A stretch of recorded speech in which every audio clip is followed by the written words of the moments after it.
Dober večer, cenjene gledalke, spoštovani gledalci. Moje ime je Aljuš Pertinač. Primimo se za denarnice. Metod Dragonja je postal generalni direktor podjetja 2TDK, ime sicer spominja na disketo, ki bo bdelo nad drugim tirom. Vi pa gledate oddajo VV Faktor. Resnica boli, komentarji še bolj. Danes bomo za vas komentirali reševanje brivca Ahmada, kako ustavni pravnik in premijer dr. Miro Cerar mlajši razume delovanje pravne države. V zadnjem delu oddaje pa Damjanova pravica. Izpadli kmet Damjan obračunal z ustvarjalci resničnostnega šova Kmetija. Šami za zdaj ostaja v Sloveniji. Potem, ko je novica o načrtovani deportaciji Šamija na Hrvaško dvignila veliko prahu, je njegova usoda zdaj v rokah politike. Premijer Cerar je danes namreč povedal, da bo vlada odločala o interesu države za izdajo dovoljenja za Šamijevo začasno prebivanje v Sloveniji. Predsednik države Borut Pahor pa je ob tem opozoril: o zadevi so sodišča že pravnomočno odločila in te odločitve je treba spoštovati.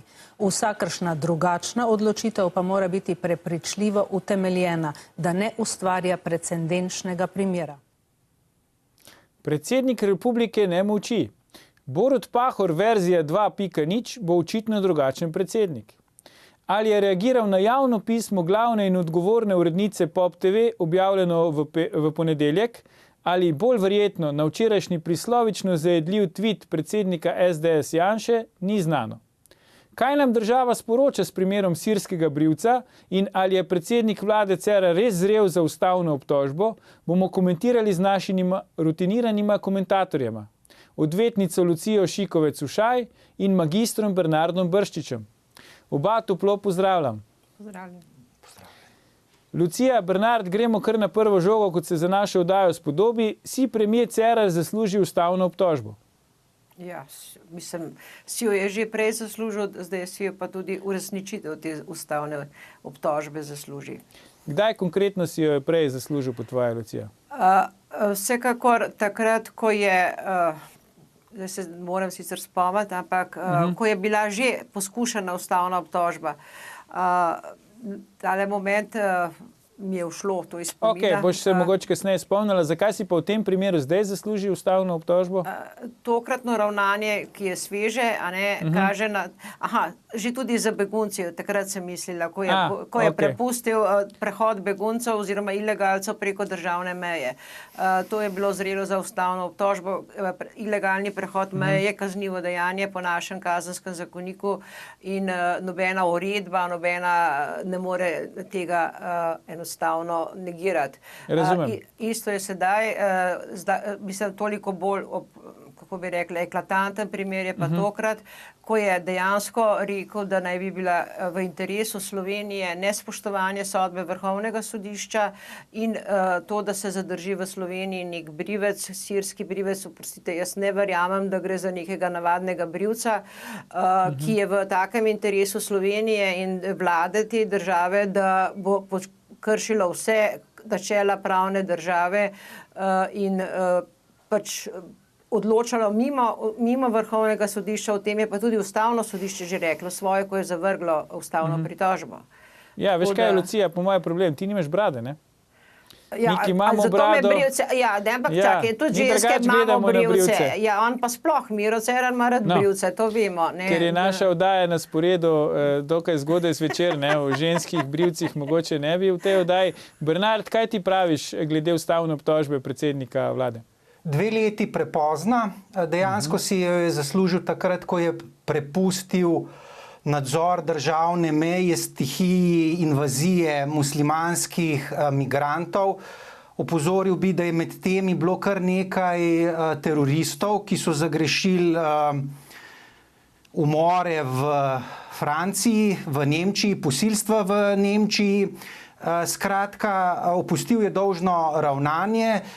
Tokrat gre pa ne samo za protiustavno, ampak seveda tudi protizakonito ravnanje. Ne samo, da sta svoje rekla ustavno in Vrhovno sodišče, ampak Vrhovno sodišče se je konzultiralo z sodiščem Evropske unije, ki je popolnoma jasno dalo vedeti, da pravne osnove za bivanje tega gospoda sirskega brivca, dejansko gre za žali bog opero bufo, da nimamo opravka s seviljskim, ampak sirskim brivcem, s katerim se sedaj ukvarja vsa država, cela vlada je v stanju najvišje pripravljenosti. Skratka, razen ministrice za notranje zadeve, ne? Njo se komi našlo v 2 dnevih. Razumnemu posamezniku je popolnoma jasno, da je prvič gre za nezakonitega migranta, ki je pustil svojo družino v Damasku, kjer mimogrede državljanska vojna ni najbolj akutna in ne nazadnje dan danes celo Sirija precej pacificirana. Vprašaj se, kaj počnejo takšni posamezniki, moški, ki so vojaški obvezniki 2 leti v Sloveniji, ki je 2400 km zračne linije od Damaska oziroma 3500 km zemeljske poti. Skratka, v ozadju je neka agenda, ali je to Coudenhove-Kalergijev načrt, skratka velike nadomestitev, in zgolj obžalujem lahko, da je tej stihiji nasedel predsednik vlade in praktično dokončno kot ustavni pravnik razgradil še tiste zametke pravnosti, se pravi spoštovanja ali pa nespoštovanja, rekel bom upoštevanja sodb sodišč. To, kar si je privoščil, je eklatantno derogiranje načel pravne države. Lahko, da ne spoštujemo sodb. Tudi samih takega sodstva, kot ga imamo, ne spoštujem. Ampak, če želimo nekoč imeti pravno državo, je pa treba sodbe upoštevati. Predlagam, da tukaj zajamemo sapo, Bernard. Zdaj, glede tega, kako kdo ravna v vojni, ti jaz težko odgovorim, ker v vojni pač nisem bil, no? Ampak vsem predlagam, da pogledamo naslednji posnetek, pa da vidimo, če nas to mogoče lahko prepriča v nasprotno. Všeč mi je, živim v Sloveniji. Rad vse ljudje. Zakaj ne lahko živim v Sloveniji? Lucija, zakaj ne lahko živi v Sloveniji? Je očitno lahko živi v Sloveniji, ne? Torej ne, da ne lahko. Bi popravila Bernarda, sina ima že v azilnem domu v Nemčiji, torej dva moška sta odšla. In očitno se lahko združi s sinom, če se že tako zelo želi združiti z družino. Tako da dejstvo, da se je cela država izpostavila zaradi osebka, ko je ilegalno prestopil mejo, ki je bil namenjen na zahod, ki so ga enostavno Avstrijci deportirali oziroma mu prepovedali vstop. Torej on ne lahko živi in želi živeti v Sloveniji, ampak mu je bilo to edino možno, ko so ga Avstrijci znogirali, da je država postavila se in neki kulturniki za njega menda misli, da ne gre za navadnega brivca. Resnično me je strah, kdo ta človek je. No dobro, zdaj, če so se kulturniki za njega postavili, pol verjetno ni nevaren, ne? Ali pač? Mislim, oprosti, mi vemo, kaj je rok. Ne vem, koliko veste vi. Mi pravniki poznamo rok, vemo, kako teče trgovina in kaj se tam prodaja. In tudi vidimo, da imamo nekega kulturnika, ki je bil umorjen na Trubarjevi, a ne dosti blizu Roga, torej za katerega je vse tiho, a ne? Skratka, tudi vemo... Ampak zdaj, da ne bo nesporazuma, ti verjetno ne impliciraš, da je ta gospod Ahmad zdaj povezan s tem umorom? Ne, z umorom sigurno ne, z umorom gotovo ne, ampak znano je, da begunci oziroma ti migranti na veliko trgujejo z drogo. In ko se tukaj neka množica ljudi, ki so zavzame za tega migranta, ki je brivec, potem se resno vprašam, kaj jim on dobavlja. Težko verjamem, da je tako kot je rekel Đuro, da so ga postrigali. Razumem, kaj hočeš reči. Skratka, ti zdaj pač v bistvu problematiziraš to izjavo predsednika vlade včerajšnjo, da je ta gospod že začel dajati doprinos tako in da je v interesu države, oprosti, Aljuš, da je v interesu države, pri tem pa, da se je deportirala družina, ki se jim je otrok rodil v Sloveniji, vendar je bila krščanska družina, ta družina je bila deportirana in ni bilo videti, da bi bila v interesu države, da ostane. Nek Brivec je pa v silnem interesu države in se kršijo vsa načela, pa ne pravne države, mislim, temeljna načela. Vozi se ga v parlament in kot sem prej že omenila, danes so me spraševali, kako to, da ga na urgenco ni Cerar sabo vlekel, da bi prerezal tisti trak, ker bi verjetno to obvladal. A ne? Ok, vse te ostale vidike, te zgodbe bomo obdelali še kasneje v oddaji. Predlagam, da se zdaj osredotočimo samo na ta vidik ustavne obtožbe predsednika vlade. Bernard, po tvojem mnenju, imaš tudi kar nekaj političnih izkušenj. Kako bo zdaj naprej šla stvar? A ti ocenjuješ, da bo izglasovana ustavna obtožba, bo dana v presojo ustavnemu sodišču, ne bo izglasovana, se to politično pač splača, recimo SDS-u kot vlegateljici ustavne obtožbe, ali gre pač za neko potezo, ki je bila nujna z vidika ohranjanja pravne države?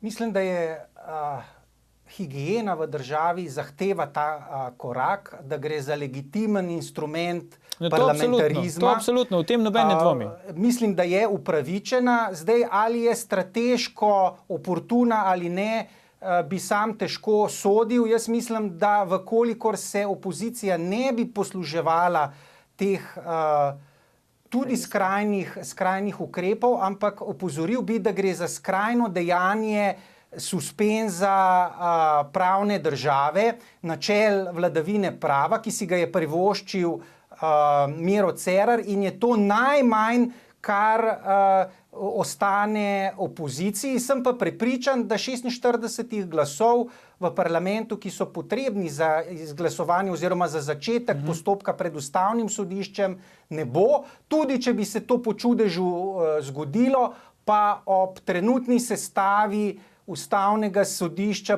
bi pričakoval 7-2 glasovanje proti. Ampak kot rečeno, mislim, da se bo zadeva ustavila na tej točki v Državnem zboru.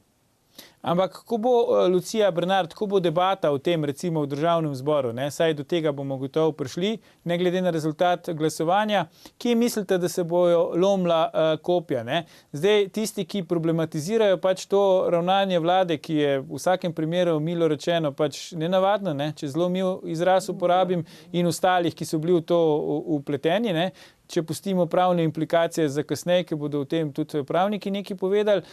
Potem so že včeraj nekako smo slišali z njihove strani argumente v smislu, to, kar se tudi vidva navajala, se pravi, gre za tujca, ilegalnega pač migranta, v primeru naših ljudi ne vidimo tega ravnanja, se ne zavzame predsednik vlade v teh primerih Slovencev in tako naprej. Mislite, da bo stvar šla v to smer, bi rekel, že nekako napovedovanja parlamentarnih volitev, ali bomo se res bolj pogovarjali o pravni dopustnosti ravnanja predsednika vlade? Namreč, jaz moram povedati, jaz nisem pravnik in sem od včeraj do danes naštel že 6 različnih interpretacij, a je to sprejemljivo ali ni, Tako da zdaj, če bi hotel spodbuditi Lucijo še kakim ostrejšnjim komentarjem, bi rekel, da se mi utrjuje prepričanje, da je pravo zelo natančna veda, vsaj toliko kot napovedovanje vremena. Kaj ti praviš na to, Lucija? V resnici je celo bolj, bi bila lahko bolj oziroma bi morala biti bolj. Vendar to, kar si privošči, kot je rekel tudi Bernard, kar si privošči ta vlada, je negiranje vsakršnega prava. Torej, mi živimo kot v neki divjini oziroma kot v diktaturi, kjer so vse pravice, kjer so vsi zakoni pravzaprav podvrženi dobri volji vladarja. In dejstvo, tudi brez zamere, tudi odziv Pahorja, mi boš verjetno malo zameril, da je dvakrat urgiral, da ne organi posebej pozorno odločajo o zadevi tega Brivca, mi je milo rečeno nenavadno. Načelno bi morali državni organi pri vsakem človeku, ne da bi predsednik države posebej izpostavil pozorno in skrbno pregledati. Ali ima prav? Se strinjam s tabo. Ne vem, a zdaj moram stranke resnično pošiljati k predsedniku vlade ali pa k predsedniku države, da bojo dobile ustrezno pozornost na sodišču, ali sem jaz dovolj? To je tehtno vprašanje. Zdaj, kar zadeva predsednika države, jaz malo sumim, ne vem pa ugibam, da je on mogoče predvidel videl ta nesrečen razplet, ki je zdaj sledil, ne, vendarle zelo dobro pozna te akterje, ki so bili vpleteni v to, nekatere tudi osebno, z nekaterimi že tudi saj dobršen del svojega prvega mandata sodeluje in mogoče je celo vedel, da bo tle prišlo do težav in je zato mogoče plediral na organe naj s posebno skrbnostjo ta primer obravnavajo. Ne. Se pa strinjam s tabo, da je nenavadno, da je istočasno predsednik republike reče, sodbe sodišč je potrebno spoštovati, predsednik vlade reče, razen če je precedens, ga dajmo utemeljiti, predsednik vlade reče, to je precedens, čez nekaj časa reče, ni precedens, uporabljali bomo 51. člen zakona o tujcih, kot bomo videli, imamo kasneje po oglasih pripravljen posnetek dveh pravnikov, ki govorita nekaj tretjega. Skratka, hočem reči samo to, da zadeva, ki se mogoče nam ne pravnikom zdi črno-bela, očitno za nekatere pravnike ni toliko črno-bela in po oglasih, ko se vrnemo in bomo nadaljevali z današnjo vročo debato, bosta seveda naša gosta komentirala tudi to. Vrnemo se po oglasih.